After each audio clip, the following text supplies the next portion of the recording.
पता है दुनिया कहती है ये पगड़ी पगड़ी में की इज्जत होती है, टोपी टोपी में की लाज होती है। आज तुमने अपनी इज्जत को मार्केट में बेचने के लिए भेज दिया है। ए मेरे बेटे, क्या जरूरत थी? जिंदगी बाकी रहती, 12वीं फिर आ जाती, फिर लंगर कर देता, पगड़ी ना बेचता। वो से कर्ज करते हैं, नाना ये तो पगड़ी है आपके लंगर के लिए। अगर वजूद भी बेचना पड़ा अब्दुल कादिर बेच देगा, लेकिन जिंदगी भर आपकी 12वीं मनाता रहे। आया है ना, उसे गौसे आज़म कहा जाता है, उसे गौसे आज़म कहा जाता है। मैं उमर मुशाहिदी साहब को आप देख रहे हैं, वाकई करम है गौस का, करम है। हाँ, ये तो जिंदा ही थे, वो तो निगाह डाल दे तो मुर्दों को जिंदा कर देते हैं, मुर्दों को जिंदा कर देते हैं। वो किसी ने कहा है ना, तेरी एक निगाह की बात है, मेरी जिंदगी का सवाल है। उनकी एक निगाहों से जिंदगियां बदल जाया करती हैं। हजरत जी हम जब छोटे थे ना, मदरसे जाया करते थे, तो शरारत फितरत होती है बचपन में तालिब इल्मों की, हम गैरहाजिरी कर देते थे। हमारे बाप का फोन पहुंचता था हमारे उस्ताद के पास, अल्लामा अशफाक साहब के पास, के आया पढ़ने के नहीं? कहते थे घर से जा चुका है, पढ़ने क्यों नहीं आया अब तक? तो अच्छा कल आने दो। पता चलता था फोन हो चुका है उस्ताद का। घर से निकलते थे कि हम कहते थे वो सिपाक आज बचा लेना, आज बचा लेना, कल से छुट्टी नहीं करेंगे। हाँ, अल्लामा अशफाक साहब बड़े गुस्से की जात का नाम है, बड़े गुस्से वाली जात का नाम है। मालूम तक कितने जलाल वाले हैं, लेकिन वागरे गौस भी मेरा गौस है। गलती रोज करते थे और रोज कहते थे आज बचा लेना। हर दिन ऐसा लगता था जैसे गलती पहली बार हो रही है।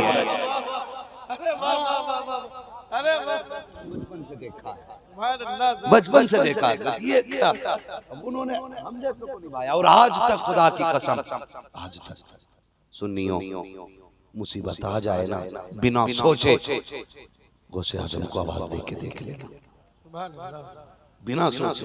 ये जरूरी नहीं है मस्जिद का नमाजी पुकारेगा तब आएंगे, हरम शरीफ का तवाफ करने पुकारेगा तब आएंगे, अगर कोई एहतिकाफ वाला पुकारेगा तब आएंगे। ओ यार, कभी भी पुकारना, कहीं भी पुकारना, किसी हाल में पुकारना, आवाज निकलने की देर होगी, बगदाद से आने में देर नहीं होती है, नहीं होती। आज भी आवाज दे के देख लेना, ये करम है मेरे गौस का, ये शान है मेरे गौस की। कभी मुसीबत, और अल्लाह वाले तो अल्लाह वाले होते हैं। एक बुजुर्ग गुजरे पीर जमात अली शाह रहमतुल्लाह तआला अलैह, पाकिस्तान में हाला हजरत के हम आसरे में। उस दिन मैं पढ़ रहा था तो दंग रह गया। वो कहते कि मैं आला हजरत को तो बहुत मानता था, लेकिन उस दिन से मेरी अकीदत और भी ज्यादा बढ़ गई। कहते एक दिन मैंने ख्वाब में बगदाद वाले पीर को देखा। ये पीर जमात अली शाह पाकिस्तानी है। आज ये कहते हैं कि मैं जब सोया ख्वाब में बगदाद वाले आए और कहने लगे जमात अली एक वारिस मेरा बरेली में रहता है। लोग उसे अहमद रजा कहते हैं, कहते हैं चौकट उसकी होती है, करम बगदाद वाले का होता है। ये पीर जमात अली शाह फरमाते मैं पहले से इज्जत करता था आला हजरत की, लेकिन जब गौस ने बताया ना अहमद रजा मेरा है, कहते उस दिन से फिर इज्जत ही बढ़ गई। और सुन्नी हो 11वीं मनाते हो, पूरी जिंदगी मनाना। ये जरूरी नहीं है कि आपके घर में 11 किलो चावल होंगे तभी 11वीं होगी, 11 क्विंटल होंगे तभी 11वीं होगी।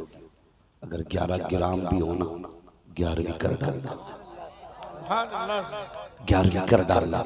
और 11वीं क्यों होती है, इसकी कई सारी वजूहात, कई सारी वजह हैं। उलमा फरमाते 11वीं की एक वजह तो ये है, वो से पाक चांद की पहली तारीख से मुरीद करना शुरू करते थे और 10 तारीख तक मुरीद करते थे। फरमाते जब 11 तारीख आती सबको सामने बैठाते थे, पहली तारीख से 10 तारीख तक आने वाले सबको आगे बैठाते और एक नजर डालते थे, सबको वली बना दिया करते थे। नारे तकबीर, नारे रिसालत, अज़मत गौसे आज़म, या गौस, या गौस। फरमाते पहली नजर पड़ती थी 10 दिन के मुरीदों को वली बना देते थे। दूसरी वजह फरमाते दूसरी वजह ये है, आपकी खिदमत में रोज रोज रोज रोज लोग तोहफे लाते, आप खर्च करते, उसमें से थोड़ा थोड़ा बचाते भी रहते थे। समझ रहे हैं, बचाते भी रहते थे।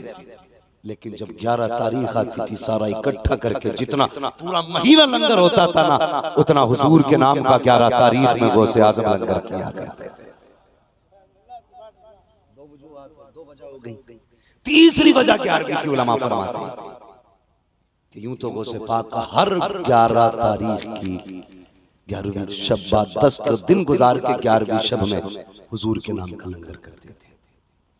लेकिन एक दिन ऐसा भी आया कि कुछ नहीं था। ये शाम की गौसे पाक की सुबह से शाम तक जितना आता था ना, सूरज छुपने से पहले पहले सारा तकसीम कर देते थे। लेकिन करम में जब अमामा पहनते थे ना तो 70,000 का अमामा पहना करते थे। उस दौर का 70,000 बिला वजह में चोर चक्कर में नहीं था। हाँ, कीमती लिबास था। घुस गया घर के अंदर, मगर घर भी मेरे गौस का घर था। गौस का घर तो अंदर चला गया। अब वो गया तो अंदर ढूंढे, कुछ ना मिला। सोचा चलो निकल लो। भागने की कोशिश की, जब निकलना चाहा तब भी अंधा हो गया। अंदर आता है, कुछ नहीं मिलता। बाहर जाता, रोशनी नहीं मिलती। जाए तो कहां जाए, तख्त के नीचे ही घुस गया। जान बचा के बैठ गया। रात का आधा हिस्सा गुजरा। हज़रत खिज़र आ गए। अस्सलाम वालेकुम। वालेकुम अस्सलाम। कैसे आना हुआ? हुजूर फला इलाके में कुतुब नहीं है। गौसे पाक फरमाने लगे सुबह तक रुक जाओ। उसने कहा कि हज़रत खिज़र कहने लगे हज़रत सुबह तक अगर इलाका तबाह हो गया तो जिम्मेदारी आपकी होगी। फरमाने लगे अच्छा जिम्मेदारी मुझे न दीजिए। कहा फिर? कहते तख्त के नीचे से हाथ डाल के कुतुब लेके चले जाइए। मजा तो तब आया जब खिज़र ने पैर पकड़ा। वो बागर खींचते वो अंदर जाता। आप कहते बागर आ, वो अंदर जाके कहता जनाब चोर हूं। फरमाते कल तक ताब नहीं है, कल तक ताब नहीं है, बाहर निकल। बाहर निकल के खड़ा हो गया। हुजूर क्या बात है? कब तक चोर था, अब नहीं है। चल मेरे साथ। अब गौस ने कुतुब बना दिया है। गौस ने कुतुब बना दिया है। अल्लाह अकबर। उंगली हजरत खिज़र ने पकड़ी। जब बगदाद की गलियों से लेके जा रहे थे, वो कह रहा था लोगों इस बाबा का दामन न छोड़ना। और ये वो है जो चोरों को नवाज देता कि वो अपनों को कितना नवाजता हो। अल्लाह अकबर। कहते हैं जिसका चोरों पे इतना करम है उसका अपनों पे कितना करम होगा। ये है सरकारे गौसे पाक। हाँ, 11वीं करते क्यों हो? मैं मुझसे लोग कहते हैं कि साहब बरकत नहीं। मैं सीधी बात कहता हूँ, वो उसके नाम पे कभी बांटना शुरू कर दे, फिर देख अल्लाह कितना देता है। हिसाब नहीं लगेगा आपसे हिसाब। कुछ लोग ऐसे हैं कि पकाने की मुखालफत करते हैं, खाने की मुखालफत नहीं करते। और ये सुन्नियों का मुकद्दर है। हम खाना भी जानते हैं तो पकाना भी जानते है कि नहीं? हम पकाना भी जानते हैं, खाना भी जानते हैं। एक मौलवी चीखता रहा हमारे चांद की पहली तारीख आई 11वीं की, मस्जिद में खड़ा हुआ। सुनो 11वीं बनाना शिर्क है, उनके नाम पे मुर्गा काटना शिर्क है, उनके नाम का लंगर शिर्क है। पूरी ताकत से जोर लगाता रहा। घर में बीवी से जाके पहुंचा, पूछा जाके, कहने लगा क्या बनाया है? बीवी कहने लगी तुमने तकरीर बाद में की है, मैंने पहले ही गौस का मुर्गा बना डाला। ये हाँ, वो तकरीर असर आपकी, खाना ज़ोरबाद बन गया। क्या बनाया कि मुर्गा? कहने लगा चलो फिर ठीक है शोरबे से ही ले आओ। कहने लगा चलो शोरबे से ही ले आओ। बीवी बैठी निकालने के लिए, बिस्मिल्लाह पढ़ के दस्तरखान पे बैठ गया। भाई देखता रहा हंडिया की तरफ। औरत ने चमचा निकाला ना तो उसमें धोखे से बोटी आ गई। वो बोटी निकालने लगा। उसने कहा क्या कर रही हो? कहा ये बोटी आ गई, इसे निकाल रही। उसने कहा जो अपनी मर्जी से आ रही है उसे आने दिया जाए। खाने के हीले निकाल ही लेते। सुन्नी पका ले तो कलेजे फटते हैं, पकी पकाई मिल जाए तो जो आता है आने दो। कसम खुदा की हर एक का मुकद्दर नहीं है।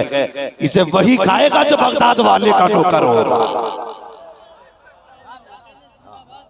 वही खाएगा जो बगदाद वाले का नौकर होगा।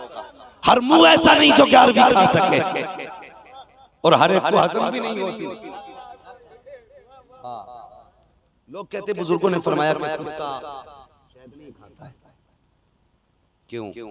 इसलिए कि शहद पे हुजूर के नाम का दुरूद पड़ा होता है।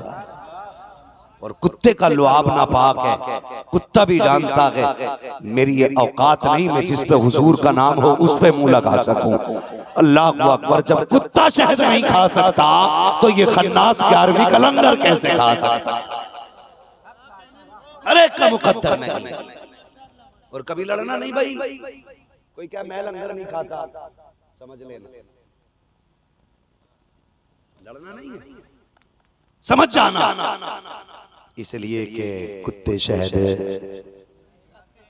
कुत्ते शहद, नाराज बैठे हो भाई, कुत्ते शहद नहीं खाते, नाराज मत होना, लेकिन वजीफा याद रखना, मर जाना 11वीं मनाना ना छोड़।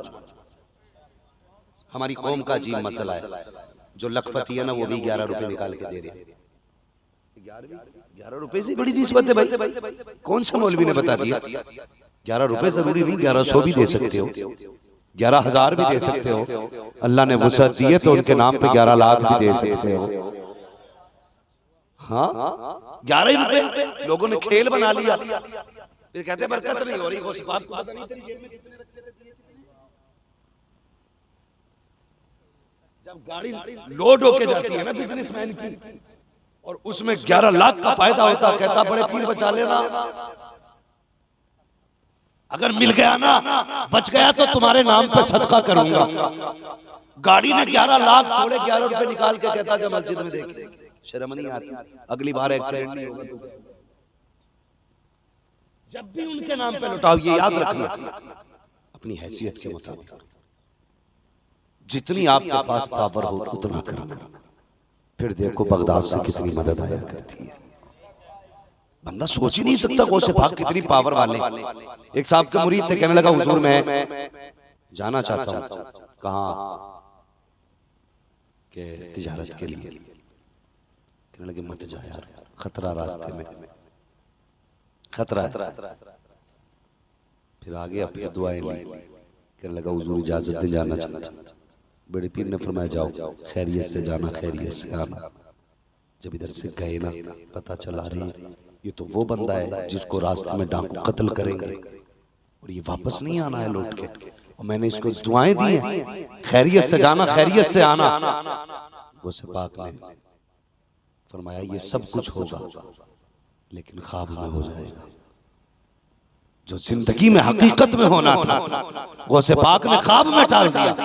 फरमाया होगा सब कुछ, ख्वाब में होगा। पलट के वापस आया, आपने फरमाया खैरियत से गए? कहा जी। खैरियत से आए? कहा हाँ। फरमाने लगे गौसे पाक कुछ हुआ तो नहीं? कहा कुछ भी नहीं। फिर वो कहने लगा हुजूर ख्वाब बड़ा गलत देखा था। कहा क्या हुआ? कहा फला मकाम पे सोया था, डाकू आए, मुझे लूटा, माल लिया, मुझे काटा, चले गए। फरमाने लगे हकीकत में होना था, अब्दुल कादिर की दुआ से खुदा ने ख्वाब में बदल डाला। हाँ, उस पीर की महफिल में बैठे हो, आम पीर नहीं। बातें तो सारी मशहूर हैं, कोई आम पीर नहीं है। अल्लाह अकबर। हजरत सैयदना सरकार गौसे पाक रज़ी अल्लाह ताला, कसम खुदा की फख्र करो कादरी होने पे यार। आपने फरमाया कोई कादरी दोज़ख में नहीं जाएगा, कोई कादरी दोज़ख में जाएगा ही नहीं, शर्त कादरी होना चाहिए। तभी तो बरेली से आवाज आती है कादरी कर, कादरी रख, कादरियों में उठा, कदर अब्दुल कादिर कुदरत नुमा के वास्ते। हाँ, तो 11वीं क्यों करते? मैं ये बात अर्ज कर रहा था, बात लंबी पड़ जाएगी। क्यों करते 11वीं शरीफ? ये मैं तीसरी वजह इसकी बयान कर रहा हूं। तवज्जो है भाई, वो मेरा साहब 11वीं क्यों मनाया करते? तो गौसे पाक के बाद जितना आता था ना सारी बांट देते थे। एक दिन कुछ भी नहीं था, वो दिन 11वीं का आ गया, रोने लग गए बैठ के, कहने लगे यार नाना आज इतना भी नहीं अब्दुल कादिर के पास जो तुम्हारे नाम पे लुटा सके, कुछ भी नहीं है। ख्याल किया क्या करूं क्या करूं, कुछ ना था, अपना मामा उतार लिया, उतार के शागिर्द को आवाज दी। फरमाने लगे जरा दामन फैला। उसने चादर खोली, अपना मामा उसके चादर के अंदर रखा। फरमाने लगे छुपा के लेके जाना, किसी को पता ना चले कि मेरा मामा है। और फरमाया बगदाद में न जाना, बगदाद के बाहर किसी बाजार में मामा बेच देना। हुजूर किस लिए? फरमाया आज 11 तारीख आ गई है और अब्दुल कादिर के पास कुछ भी नहीं है। कहते हैं मामा बेच के आ, हुजूर के नाम का लंगर करेंगे। अमामा भेज के आ, हुजूर के नाम का लंगर करना है। इतनी बात कही, मुरीद की आंखों में आंसू आ गए। आम बात न थी, अब्दुल कादिर जिलानी का मामा था, गौसुल आजम का मामा था, बड़े पीर का मामा था। मुरीद रोने लग जाता है, शागिर्द की आंख में आंसू। वाहरे बगदाद वाले, इतना प्यार मदीने वाले से अपना मामा ही बेचने लग गए हो, आंख में आंसू है। गौसे पाक का हुक्म था, लेके बाजार चला जा, बेच के आ, ताकि इससे हम गौसे पाक कहते हैं मुस्तफा के नाम का लंगर कर सके। मुरीद तो चला गया है, इधर घुटनों पे सर है, हाथ बंधे हैं, गर्दन झुका के रोना शुरू कर देते हैं। गौसियत माप की आंखों में आंसू आए हैं। इतने में कांधे पे किसी के ठंडे हाथों का एहसास होता है। गर्दन उठा के देखते हैं तो कोई और न था बल्कि मदीने वाले मुस्तफा तशरीफ ला चुके हैं। आका ने बाजुओं को थामा, उठा के कहा, अब्दुल कादिर बता तो सही, तेरी आंख में आंसू किस लिए है, रोने की वजह क्या है? सरकार गौसे पाक कहते हैं, नाना जान आज लंगर का दिन है, खैरात का दिन है, आपके नाम पर सदके लुटाने का दिन है। आज अब्दुल कादिर खाली हाथ बैठा है, कुछ भी नहीं है, इसलिए रो रहा हूँ। आका ने फरमाया, अब्दुल कादिर ये तू बता, मेरे बेटे तेरा मामा क्या हुआ, तेरी पगड़ी का क्या बना, कहाँ गई तेरी पगड़ी, क्या हुआ तेरे मामे का, नंगे सर क्यों बैठा है? वो से पाक की आंख में आंसू आए, रो के कहते हैं, नाना जान कुछ ना था, इसलिए बाजार में मैंने आज मामा बेचने के लिए भेज दिया है। मेरे आका फरमाते हैं, अब्दुल कादिर बेटे पता है दुनिया कहती है ये पगड़ी पगड़ी नहीं इज्जत होती है, टोपी टोपी नहीं लाज होती है। आज तुमने अपनी इज्जत को मार्केट में बेचने के लिए भेज दिया है। ए मेरे बेटे क्या जरूरत थी, जिंदगी बाकी रहती, 12वीं फिर आ जाती, फिर लंगर कर देता, पगड़ी ना बेचता। वो से अर्ज करते हैं, नाना ये तो पगड़ी है आपके लंगर के लिए, अगर वजूद भी बेचना पड़ा अब्दुल कादिर बेच देगा, लेकिन जिंदगी भर आपकी 12वीं मनाता रहे।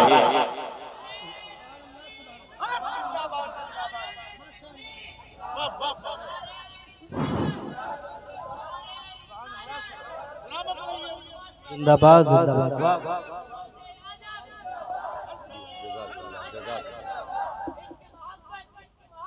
आला हजरत, आला हजरत, ताजुश शरिया, ताजुश शरिया, ताजुश शरिया, अल्लाहु अकबर, या रसूल अल्लाह। फरमाने लगे अब्दुल कादिर, सीने से हुजूर ने लगा लिया, कहने लगे बेटे अब तक तू मेरी 11 मनाता रहा, अब कयामत तक जमाना तेरी 11 मनाता रहेगा। ये कसम खुदा की, देखो आज गौस की 11वीं हो रही है, गौस की 11वीं हो रही है। उन्हीं के लाडले हैं, उन्हीं के प्यारे हैं। आज गौसे पाक की 11वीं शरीफ हो रही है। हर घर में खुशबू है, हर घर में बरकतें हैं। आम नहीं है सरकार गौसे पाक, हाँ बहुत बड़ा नाम है सरकार गौसे पाक का। कितना बड़ा नाम, हैरत होती है। अल्लाह अकबर। और फरमाते हैं, दरस्तुल इल्म हत्ता सिरतु कुतुबा, मैंने इतनी पढ़ाई की है कि अल्लाह ने मुझे कुतुब बना डाला है। अल्लाह ने मुझे कुतुब बना दिया, लेकिन इल्म ऐसे ही नहीं, बड़ी मेहनतों से सीखा है। बड़े मुजाहिद देखिए, फरमाते मेरी भूख कभी कभी इतनी हो जाती थी, सुनना यार दिल फटता है दिल। फरमाते कभी कभी मेरी भूख इतनी हो जाती थी, इतनी बढ़ जाती थी मेरी भूख ना, कहते कि लोग खाना खाते थे तो उनके लुक़मे देख के ऑटोमेटिकली मेरा मुंह खुल जाया करता था। ये शिद्दत होती थी कभी कभी भूख की। लेकिन फरमाते मुझे पैदा करने वाले की कसम, मैंने कभी किसी का नाजायज नहीं खाया, कभी नहीं खाया। और कहते कभी किसी के खाने पे नियत भी नहीं पड़ी। कहते मेरी तालीम का दौर था, बचपन था, मेरे तो पैसे खत्म हो गए थे। मेरी माँ ने ना किसी मुसाफिर को दिए कि जा रहे हो जिलान, कहा हाँ, फरमाया मेरे अब्दुल कादिर को दे देना। कहते वो मुझे जानता नहीं था, तलाश करते करते कई दिन बीत गए, उसका जो ज़ाते रहा था वो भी खत्म हो गया। कहने लगे वो मस्जिद में आ गया, मैं भी मस्जिद में था। भूख मेरी इतनी थी कि मैं कभी लेटता था, कभी बैठता था, कभी लेटता था, कभी बैठता था। पेट तकलीफ दुख, कहते मैं करवटें बदल रहा था, मैंने किसी को देखा कोई आया खाने बैठ गया। कहते जिंदगी में पहली बार ये ख्याल आया था काश ये मुझसे खाना खाने कहते। वो सिपाक कहते मैंने उसे खाते हुए देखा। कहते मेरे दिल में पहली बार जिंदगी में ख्याल आया, कहते ये मुझसे खाने के लिए क्यों नहीं कहता। कहते मैंने इतना सोचा, उसने कहा बच्चे आ तू भी खा ले।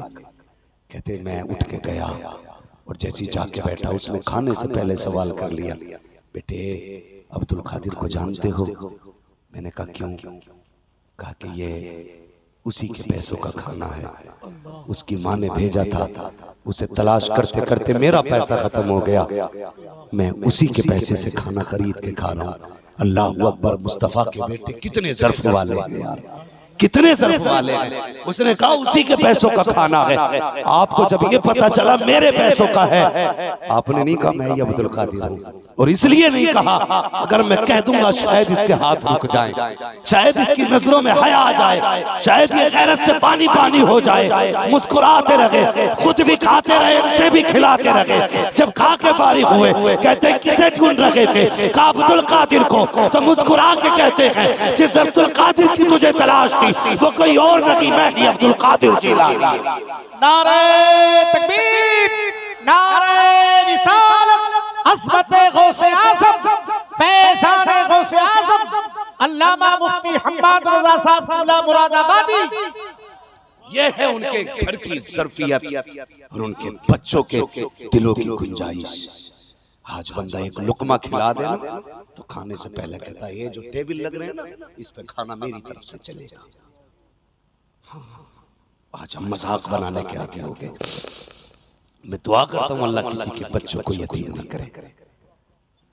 उस वक्त अल्लाह किसी के सर से बाप का साया ना हटा जब तक बच्चे अपने अपने जिम्मेदारी पे ना जाए, वरना बड़ी मुश्किल जिंदगी हजरत हो जाती है। जिन बच्चियों के बाप चले जाते हैं ना उनसे पूछो बाप के बगैर जिंदगी क्या होती है। और आज चाचा के गोडाउन में, चाचा के बैंक में भतीजों के लिए ज़कात के सिवा कोई हिस्सा नहीं रह गया। सगा चचा भतीजियों की शादी पर जो खाना देता है, इस्राइल भाई कितना बड़ा ताना दे के कहता है कि बाप छोड़ के चला गया, मेरे सर थे क्या करता, हाथ पीले करने थे।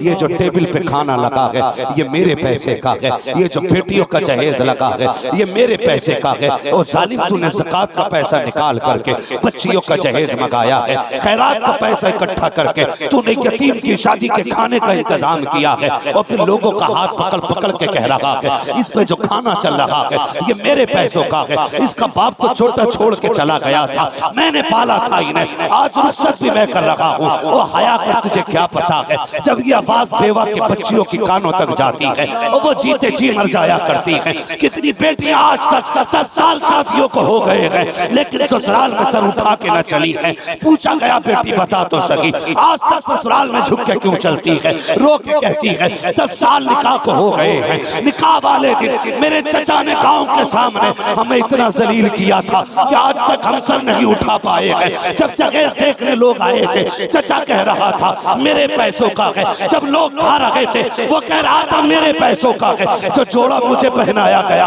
औरतों से मेरी चच्ची कह रही थी ये मेरे पैसों का है। का शादी वाले दिन एक एक कदम पे जलील किया गया, आज तक सर न उठा सकी। जब कुछ कहती हूँ तो सब कहते हैं तेरी तो औकात ना थी जो तू अपने घर का लेके आती, जितना लाई है ज़कात का है, जो पहना है वो ज़कात का है, जो खाया है वो ज़कात का है। और तुम्हें खुदा का वास्ता अगर भतीजे यतीम हो जाया करें, भतीजियां यतीम हो जाया करें, उनके सर पे हाथ रख दिया करो, उन्हें गैर समझ के नहीं अपना समझ के पाला करो। तू उसे अपना समझ ले, क़यामत में मुस्तफा तुझे अपना समझ के जन्नत अता करेगा। नारे तकबीर, नारे रिसालत। बहुत अच्छा पैगाम है मुफ्ती साहब, सलामत रहिए। आज दिलों में ही गुंजाइश है। अल्लाह सुभान अल्लाह, अल्लाह अल्लाह अल्लाह। कसम खुदा की सबसे ज्यादा डर इस बात का लगता है सल्लल्लाहु अलैहि वसल्लम खबर आती है ना कि फला जगह किसी का इंतकाल है। मैं अपनी बात करता हूँ, मेरा सबसे पहला सवाल होता है यार बच्चे छोड़े हैं उसने? हाँ। फिर दूसरा सवाल मेरा होता कितने बड़े हैं? अगर कोई कह देना 6-7 साल के बच्चे हैं तो फिर एक रात तो कम से कम नींद नहीं आती नींद। इसलिए कि मुआशरे से कोई खैर की उम्मीद नहीं रह गई, कोई भलाई की उम्मीद नहीं रह गई। कसम खुदा की मैं तकरीरें नहीं करता, मैं दर्द दिल बयान करता हूँ।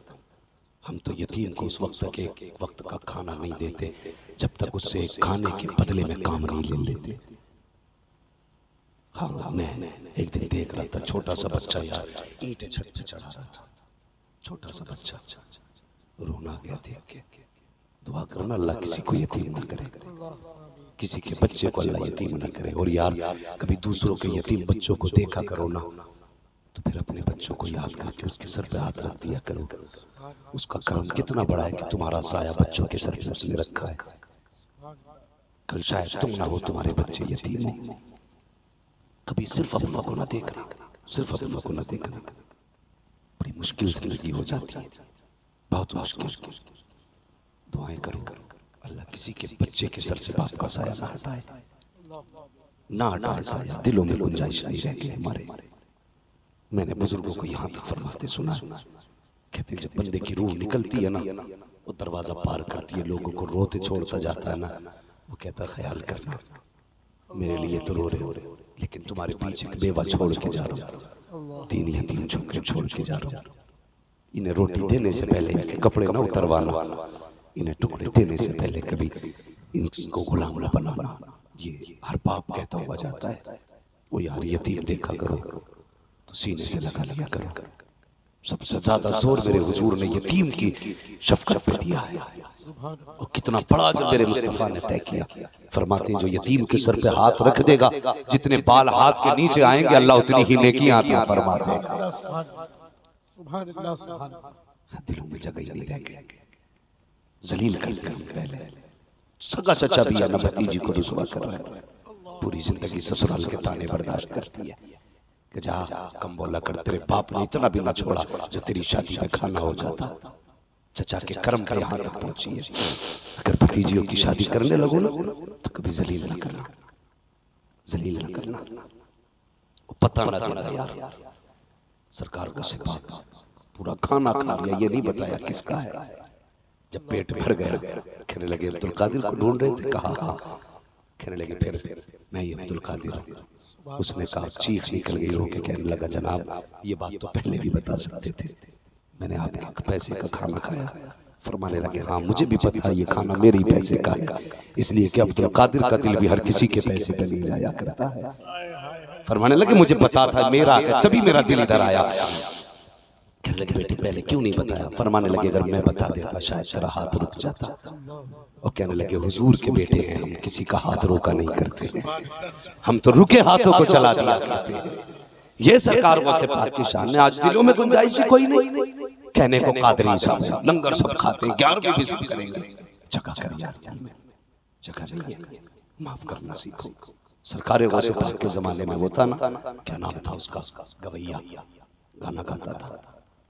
तो फरमाया गाना ना गाया कर। तो आज कोई मौलवी समझा देना तो लगता है जैसे मौलवी का सबसे बड़ा घाट हो रहा था, इसलिए मौलवी हमारे पीछे पड़ा। नहीं, उलमा की तो ख्वाहिश ये रहती है जितने यहाँ बैठे ना हाथ पकड़ के सबका हुजूर तक पहुंचा दिया जाए। ये सच्ची बात है इसराइल भाई, ये सच्ची बात है। दिलों में गुंजाइश नहीं रह गई है, माफ करने कोई किसी को तैयार नहीं। हाँ वैसे पाक का किरदार भी आप देखिए ना, आप फरमाने लगे गाना ना गाया कर, उसने ना मारा, गाने गाता रहा। यहाँ तक बगदाद की गलियों में बुराई शुरू कर दी गौसे पाक की, सबको पता हो गया बुराई करता है। लोग कहते हुजूर वो बुराई कर रहा है। जानते हो वो गौसे पाक कौन है? ये वो है अलहमा कह रहे गौस होती खा तेरा, मर के भी चैन से सोता नहीं मारा तेरा। जिसे ये मार दे वो चैन से सो भी नहीं सकता है। ये गौसे पाक का गुस्सा और जलाल है, मगर उसकी हिम्मत गालियां दे रहा है, शहर में बुराइयां कर रहा है, लेकिन मेरे गौस ने कुछ नहीं कहा। वक्त आ गया, मैं अक्सर कहता हूँ कभी घमंड न करना, न लहजों पे, न आवाज पे, न हुनर पर, न खिताब पे। अल्लाह कातिल मुतलक है। उसने बड़े बड़े खतीबों को जब गिराया तो ऐसा गिराया कि होठ न खुल सके। ऐसे ऐसे लोग जिनकी आवाज में जादू कहा जाता था, जिनके लहजे ऐसे थे अगर पढ़ते तो मछलियां किनारे आ जाती थी। वाकई आज तो लफ्फाजी होती है, हवाएं थम जाएं, लेकिन ऐसे भी लहजे गुजरे हैं जिन्हें हवाओं ने थम थम के सुना है, जिन्हें पानी की लहरों ने रुक रुक के सुना है। आज वो न रहे तो तेरी मेरी क्या औकात है। कोई औकात नहीं है, पता नहीं कब वो सवाल देते, कभी अकड़ना नहीं चाहिए। उसे तो ये था कि मेरा लहजा अच्छा है, लोग बुलाते पैसे देते, क्या जरूरत पड़ी है, बच्चे बाबा बाबा कर रहे थे क्योंकि कमाई मिल रही थी। लेकिन हर कमाने का सवाल, हर बुलंदी को एक न एक दिन सवाल आना है। इस सवाल को भी हर कोई बर्दाश्त नहीं कर पाता। जब बंदा तरक्की से नीचे की तरफ आता है ना, तो फिर वो सोचता है ये हो क्यों रहा है, ये किसी की बाप दादाई कुर्सी नहीं है। माँ के पेट से लेकर कोई बुलंदी पैदा नहीं होता है। अल्लाह जब तक मुकद्दर रखता है ये तब तक रहती है। आपने जब बुलंदी बर्दाश्त की है तो अब तनज़्ज़ुली भी बर्दाश्त करो। ये जिंदगी के दोनों जायके हैं, कभी इज्जतें भी अच्छी लगती है तो कभी नीचे जाना भी पसंद किया करो। जब इज्जतें मिल रही थी तब रब का शुक्र उतना अदा नहीं किया जितना नीचे आते वक्त शिकवे करते हैं। मार दिया रे आज सर में दर्द नहीं रही दर्द, 10 साल हो गए कभी दर्द ही सर में नहीं उठा, एक दिन उठ गया पट्टी बांध के जमाने को दिखाता घूम रहा है, आज मेरे सर में दर्द है। ओ यार 10 साल के बाद अगर सर में दर्द उठाता तो जैसे नेमतें खा के खुश था वैसी दर्द उठा के खुश हो जाओ। कहते मालिक करम भी तेरी तरफ से था, ये आजमाइश भी तेरी तरफ से है, मैं तेरी नेमतों पे भी राजी हूँ, तेरी जहमतों पे भी राजी। ओके तो देख उसकी तरफ से राजी, लेकिन नहीं होते हमारे तो मिजाजी बदल के। वो देता है तो रब को भूल जाते हैं, जब खाल उधेड़ता है तो फिर अल्लाह अल्लाह अल्लाह अल्लाह। मुसीबत में रब याद आया, अल्लाह तुम्हें सलामत रखे। बात पूरी कर लूं और तकरीर खत्म करूं। सुनो प्यारे, सरकारी से पाक गाली देता था, फिर लहजे भी टूटने लगे, आवाज का जादू भी खत्म, बुढ़ापा आ गया, गले की सांसें तंग पड़ने लगी, फेफड़ों ने साथ छोड़ा, हाँ नसें कमजोर पड़ गई, न टीप न खींच न सोज न साज न रंग न जंग न आवाज न तम न धुन, कुछ भी नहीं। जब ये सब खत्म हुआ ना, लोगों ने बुलाना ही बंद कर दिया। पैसे की कमाई खत्म हुई तो औलाद भी बड़ी मतलबी होती है, सबकी बात नहीं करता, कुछ औलाद है। हाँ ऐसा लगता है कुछ बेटों को माँ बाप का रवैया सही नहीं मिला, माँ बाप अच्छे होते तो औलाद सही नहीं मिलती है। नसीब वाले हैं जिनके बाप भी अच्छे हैं, औलादें भी अच्छी होती हैं, नसीब वाले होते हैं और होना भी चाहिए। एक शख्स ने बाप को मारना शुरू किया ना, मारते मारते चौराहे तक ले आया, उसने कहा बस कर, कहा क्यों, कहा इससे आगे खींच के ना लेके जाना, कहा क्यों, कहा वजह यह कि मैं भी यहीं तक अपने बाप को मारता हुआ लाया था। ये वो खेती है जैसी करनी है वैसी भरनी है, जैसी करनी है वैसी भरनी है। अल्लाह अल्लाह पर बाप बाप होता है, इसकी इज्जत करोगे अल्लाह तुम्हारी औलाद से इज्जत कराएगा। इसके साथ तुम बदतमीजी करोगे तो अल्लाह तुम्हें इज्जत की मौत नहीं देगा। फिर तो वो क्या था, उसके जब सांस आवाज टूटे ना, वो पलट के घर आया, बच्चों ने कहा जब कमाई नहीं तो रोटी नहीं, अल्लाह अकबर, लोगों के दरवाजे पे गया, कुछ दे दो भूख लगी है। लोगों ने चेहरा देखा, ये वही है ना जो अब्दुल कादिर को गालियां देता है, ये वही है ना गौसे पाक की मुखालफत करता है। आज लोगों ने भी चेहरा फेर लिया, अब्दुल कादिर का दुश्मन है, गौसुल आजम का मुखालिफ है। बेटों ने इसलिए चेहरा फेरा कि कमाई बंद हो गई, बगदाद वालों ने इसलिए चेहरा फेरा कि गौसे पाक को बुरा कहता था, उनकी मुखालफत करता था। आज कोई मददगार नहीं रहा है, बदन पे कपड़े इतने मैले हो गए कि लोगों को घिन आने लगी, इसे देख के चेहरा फेरने लगे लोग। अल्लाह अकबर, इसको डर लगा कि इतनी दुश्मनी बढ़ गई है लोगों में, इतनी मुखालफत है मेरी, अगर मैं मर गया तो कोई कांधा भी नहीं देगा, चलो चल के कब्रिस्तान बैठ जाते हैं। अगर कोई कांधा ना भी देगा कम से कम मरे तो कब्रिस्तान ही में रह जाएंगे। ये सोच के कब्रिस्तान आया, आके बैठ जाता है। इत्तेफाक से कब्रिस्तान के सामने से पीरे पीरा मीरे मीरा शाहे जीरा बगदाद वाले, गौसुल आजम कायनात वाले, गौसुल आजम दोनों जहान वाले, गौसुल आलम का गुजर होता है। निगाह पड़ी पीछे से देखा, देख के समझ जाते हैं ये तो वही है जो मुझे गालियां देता रहा, ये तो वही है जो मुखालफत करता रहा। आप जल्दी जल्दी मदरसे आए हैं, आपको बताता चलो पीर वो नहीं होता है जो जाहिल होता है, पीर वो होता है जो आलिम हुआ करता। जिंदाबाद जिंदाबाद जिंदाबाद। ये भी लोग कहते हैं कुछ कहते हैं कि साहब मौलवियों की और वलियों की जी, इसलिए कि मौलवी की लाइन और है फकीर की, गधे बेशक तेरे जैसे फकीर की लाइन और है, मौलवी की लाइन और है।